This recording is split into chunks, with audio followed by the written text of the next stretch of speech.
moderator and guest that we have. We're kind of turning the tables with General David Petraeus, and he's going to be moderating this session. It turns out he's just as good at moderating as he is as being the expert.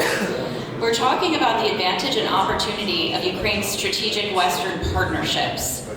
And Lenna Koszarny, did I say it right? Yes. I did okay, wow. As a founding partner and the chief executive officer of Horizon Capital, and I'm guessing that we're going to be hearing a lot more in this conversation, not necessarily from the military side of General Petraeus, but in his role at KKR. So I'd like to welcome General David Petraeus and Lenna Koszarny to the stage.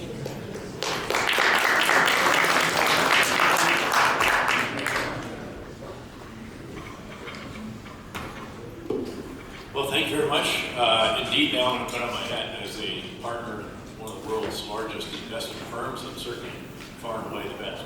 And so a pleasure to be able to interview here someone who has also come to recognize that the highest calling in life after government service is the private equity industry. Absolutely. She has the largest fund in Ukraine, I believe.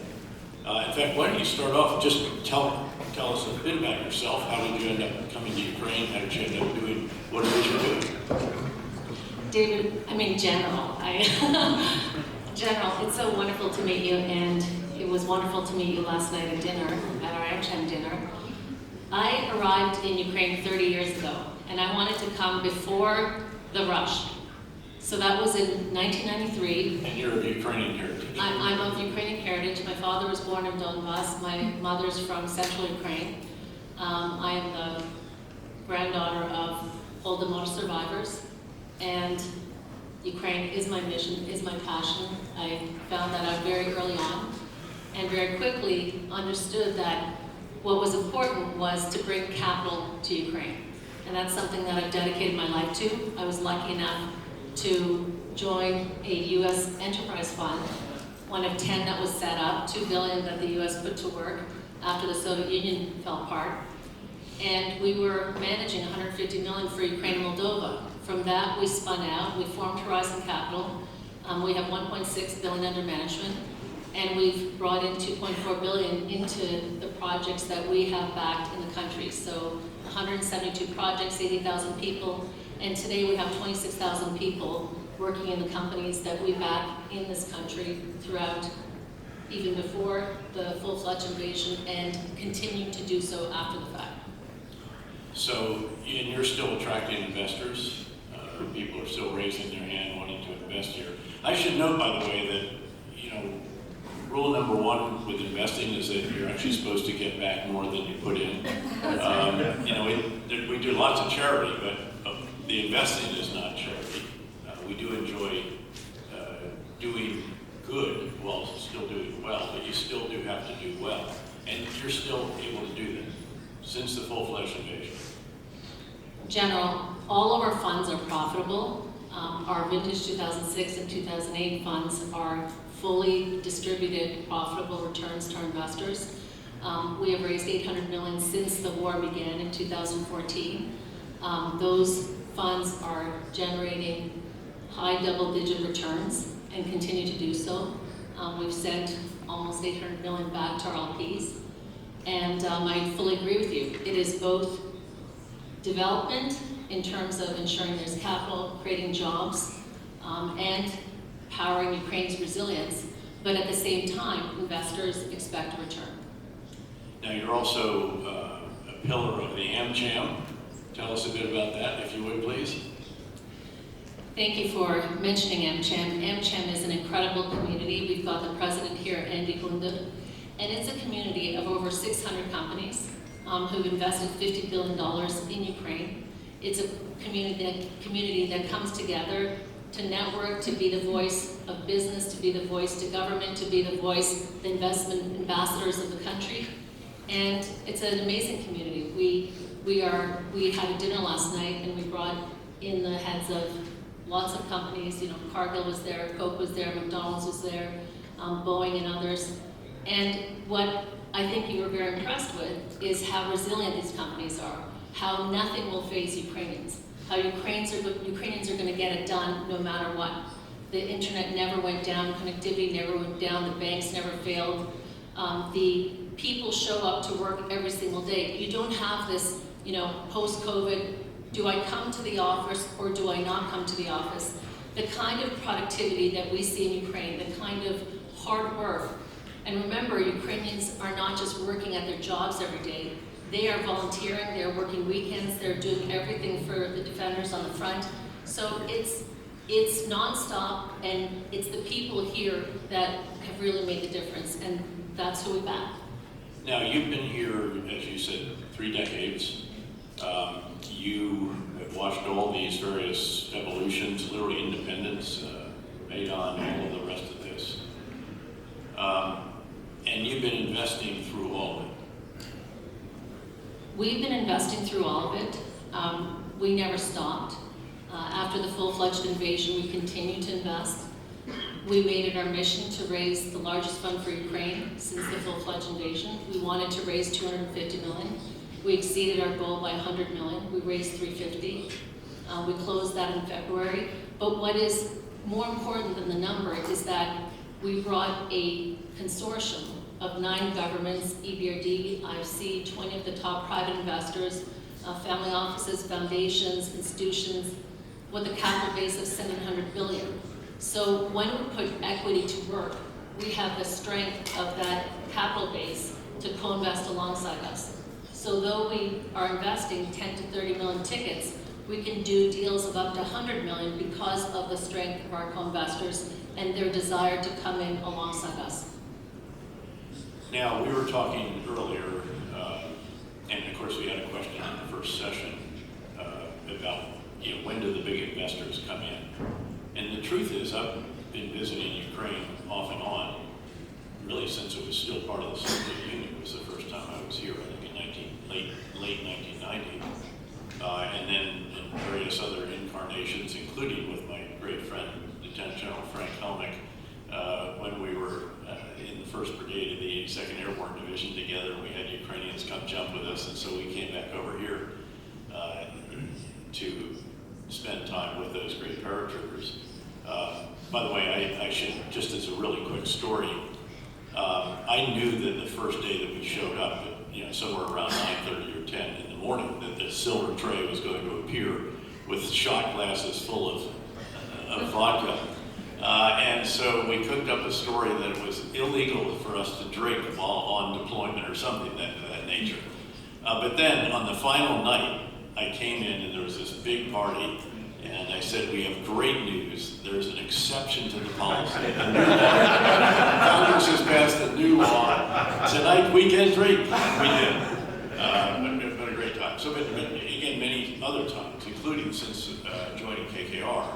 And the truth is that we never judged Ukraine investable before the invasion. And not for big investment. Again, we're talking about billions of dollars at work.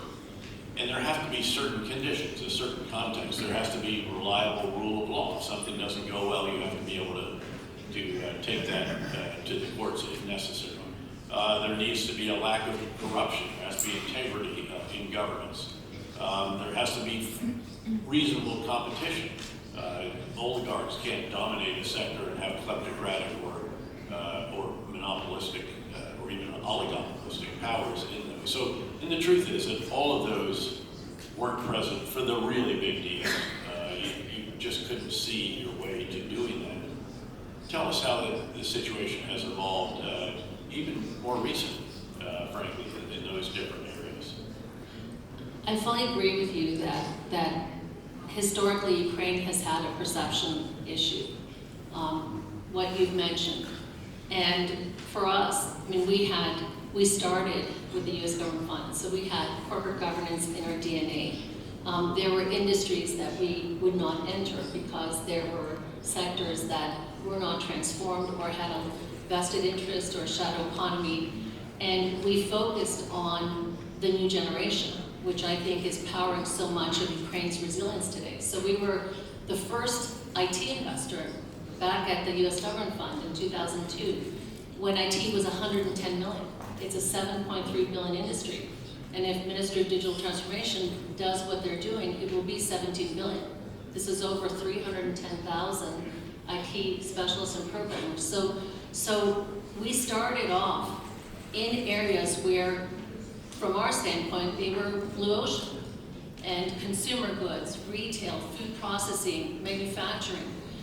There's huge segments of the economy, e-commerce. We back the largest e-commerce player, Gazeta, the Amazon of Ukraine. So if you are willing to look past the perception and come to the country in the sector that is of interest and start meeting people, talking to them, and talking to those in the private sector, I think there's multiple opportunities. We've seen through AmCham, we had a huge effort. We helped establish the Office for Protection of Investor Rights, and that's within the General Prosecutor's Office. And that's very important because, you know, as you said, these are the issues that large investors look at. They need rule of law, they need trust, transparency, political will.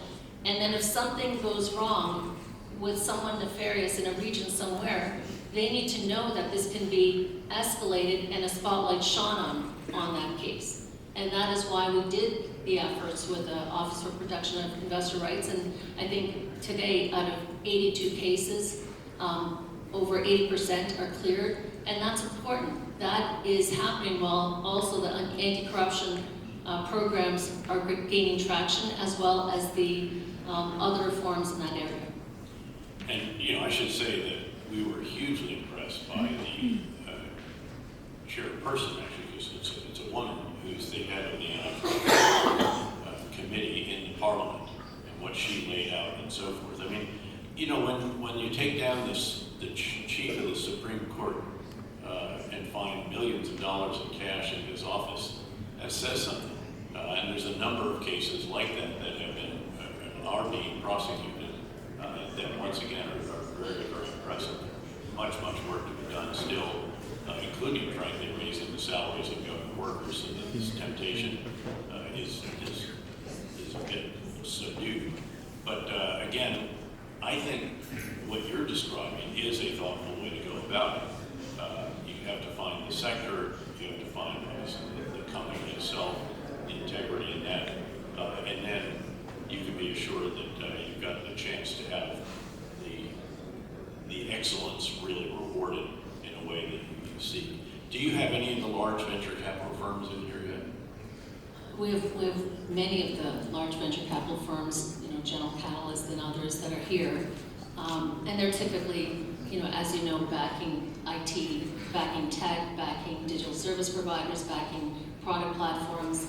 But I think it goes beyond venture capital. And my message, General, today is that investors should ignore Ukraine at their peril. It is going to be the greatest investment opportunity. This is going to be a $1 trillion opportunity. There are projects of scale. Finally, there is the scale in the country in terms of everything from infrastructure to e-commerce to retail to sectors that are of interest to investors. And I have heard this morning a few comments that, you know, there won't be any big deals until the war is over. And I want to challenge that. I do not agree with that. And in fact, we are catalyzing such a big deal that will be known in full very shortly, but it is an over $1 billion deal. And it is a very important investment for the country, and it is bringing someone who is quoted as saying, "I've made my career on the pessimism of others." So I would say that the time is now to come to Ukraine, to start building relationships, because you know in our business and private equity, it's all relationships. Sure. You don't show up and make an investment right away. You've got to earn the trust of the entrepreneurs, of the founders. You've got to do your due diligence. You have to see how they operate over time. That's a process, and I don't think that it makes sense to start that after the war's over. What sectors have you most excited? You know, I mentioned IT, of course. I mean, we are the largest tech investor in the country. You know, we hold positions in companies that employ 26,000 people. Yesterday, one of our companies, Petraeus, whom we back, made the news acquiring an American company, C2 Solutions, which is one of the fastest growing Minnesota companies. So you're seeing strong Ukrainian companies that are entering new markets and buying platforms and excelling. So we like IT, we like light manufacturing, food processing, higher up the value chain. We think with the European integration, you are going to see more and more trade with Ukraine and Europe. And the cost competitiveness, the productivity, the strength of the people is the reason to back a platform here. The other, I would also challenge, there's many investors who think that they can invest in neighboring countries and supply Ukraine post-recovery. There's a real push of made in Ukraine.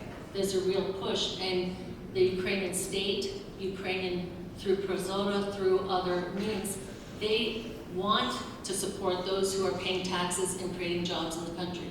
So I think it's something definitely that folks should look at, is that having a platform in the country, whether you choose Western Ukraine or towards Kyiv, is advantageous over the long term. How important has it been that the Ukrainian forces have been able to reopen the Western Black Sea for transit? It's been a game changer. I mean, what other country other than Ukraine would export 28 billion before the war and then have a full-fledged invasion and still export 23 billion and then 22 billion in 2023? I mean, we have 4 ports occupied.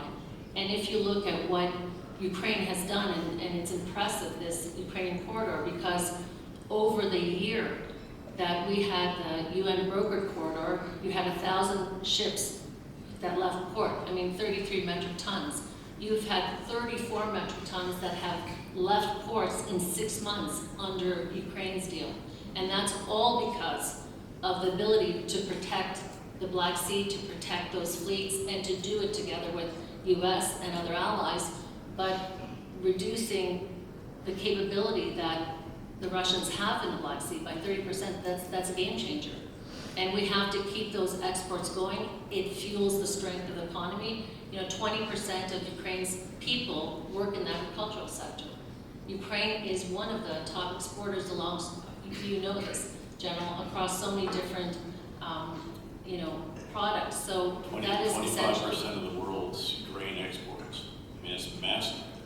And of course, if those don't get to countries like Egypt and North Africa, food insecurity rises very quickly. If I can add, I mean, there's so many sectors that people don't know because people are just reading the media headlines. Most people don't know that in March 2024, the Parliament passed the ability for biomethane exports to Europe. That's going to be very important this year. Most people don't know that Ukraine drilled 150 new wells in this past year, double the year before, double the year before that. Ukraine will be a net gas exporter this year. There are opportunities from agricultural to methane to e-commerce, retail. People think that 6 million people left the country, so retail is dead. You know, we're a big investor in e-commerce. We had 9% penetration of e-commerce and retail before the full-fledged invasion. You have 16 to 25% in European countries. It's 11% now. Our e-commerce businesses are growing between 25 and 80% a year. The retail companies, I'll give you an example. You know, one of our hottest company is a company called Aurora, and it's a chain of retailers that was focused mainly in south and eastern Ukraine. We had 863 stores before the full-fledged invasion. It fell to 636. They have 1,300 now. They're opening a store every 14 hours. They are growing over 80% the top line in US dollar terms. General, you do not expect me to talk about that kind of results on stage with you. We have multiple companies that are unicorns and that are receiving over $1 billion offers right now. So I'm challenging this notion, I think, just as we challenge other notions.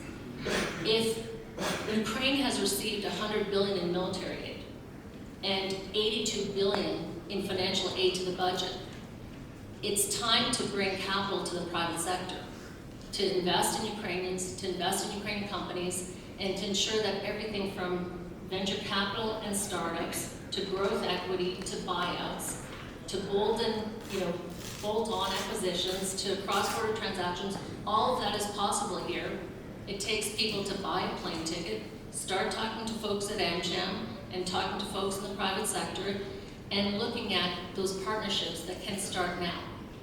Speaking of plane tickets, when do you think that we'll be able to fly into Kyiv Airport? General, you tell me. You probably know. You tell me. Obviously, there's a lot of buzz about that. Folks are talking about it.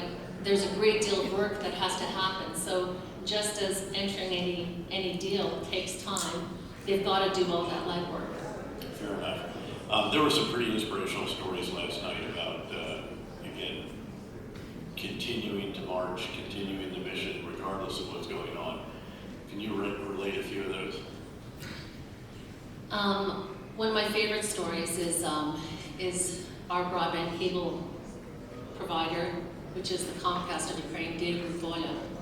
And in Kherson, when Kherson was occupied, they had about 80 people based in Kherson that were providing internet coverage for Kherson and the surrounding area. And of course, as it was, the occupation set in, many people fled, but 15 people stayed throughout the entire occupation. And, difficult to contact, but of course, folks were trying to keep in contact.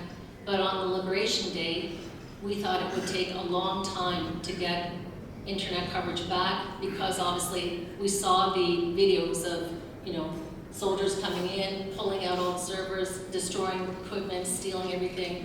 And we thought, okay, it's gonna take, weeks. One of the employees hid the most expensive piece of equipment, $150,000 Cisco piece of equipment under his bed for the entire occupation. Imagine the courage, imagine what it would take to do that, and how many of us in this room would do that? They were online in 24 hours thanks to the courage of that technical specialist. Can you relate some of the McDonald's stories? They were just unbelievable last night.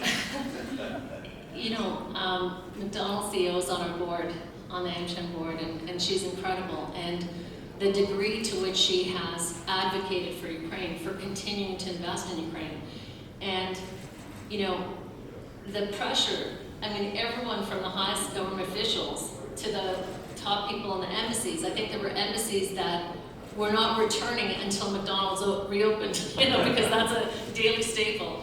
And, they talked about how they have 101 McDonald's stores, about the fact that they're in every region of the country, about the fact that sometimes they're open for 15 minutes because of air raid sirens or because of electricity. They can run on generators. They talked about how they've been welcoming veterans returning to McDonald's. I think you were inspired, and and even the degree to which their clients are coming and saying, after the air raid sirens, there is some time before they can reopen, and saying, hey, reopen faster. I need my Big Mac. So it was quite amazing. It was amazing, actually. She's inspirational. It's very clear. Talk about a dynamic leader and so forth. We also talked a bit about something that I want to relate here as well, just to plant a seed before we conclude. And that is that veterans coming back into the workplace are going to be a really extraordinary commodity. In the U.S., maybe 12, 15 years ago, the veterans' unemployment rate was actually a good bit higher than the unemployment rate for the rest of people in the U.S. And that has changed dramatically. It's now lower, a good bit lower for former active duty members in particular.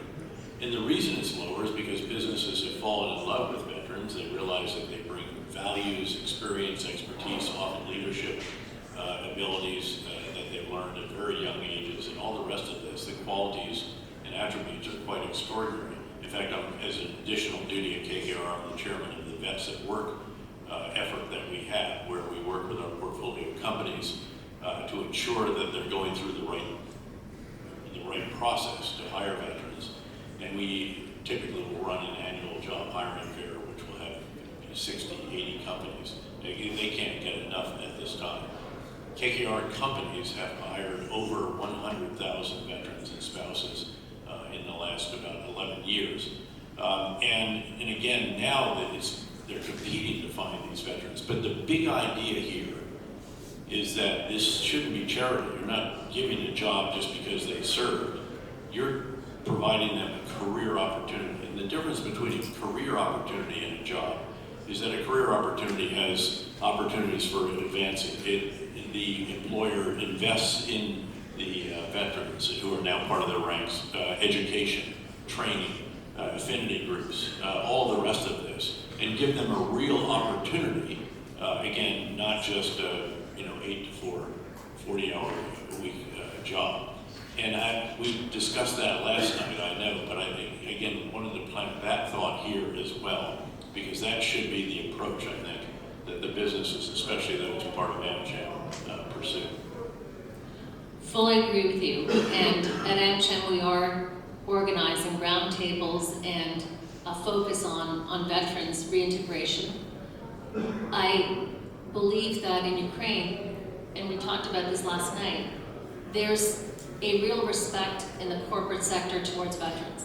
And there's a respect towards the people within the organizations who volunteered to serve, who gave the ultimate sacrifice. I know from our portfolio, from all of our portfolio companies, that everyone is supplying the veterans, they are helping their families, they are welcoming them back with open arms into the companies once they have completed their service. And they're also asking them to bring their friends, bring those who they served with, because folks realize that what they have to give, have to offer in terms of leadership, in terms of teamwork, in terms of resilience, applies also in the corporate sector. They're an asset to companies. And so we've seen across AmCham and across our portfolio that veterans are welcome and they are excelling in the companies when they come back. Now, in general, if they weren't part of an organization that was that kind of, had that kind of culture, we have heard stories of people serving in Bakhmut and returning and driving taxis and things like that. And you do have to, there is something where we've got to work together with the government, together with veterans organizations, in order to make sure that, as you said, that they return to careers and it doesn't become something that isn't reflective of what they have to offer. The generation of Americans and others and allies that fought in World War II is often described as the greatest generation. And when you would talk with these individuals, especially at the reunions, we'd go to the 82nd Airborne Division reunion, the 101st Airborne Division reunion, and so forth. They're truly extraordinary, but what they would always say is that that title doesn't come from what they did just in the war, although they won the war against fascism and preserved the opportunity for the world to embrace the values again that we hold dear. But it was for what they did actually when they came home and built the United States into the arsenal of democracy even more than it already was. And I think that the generation that is fighting here today will do the same. I think it will become an attractive investment destination. And again, not just because the guns fall silent, but because Ukraine has finally dealt with the impediments, frankly, to large investors in particular. And that generation also will deserve to be known as the greatest generation of Ukrainians. Thank you very much.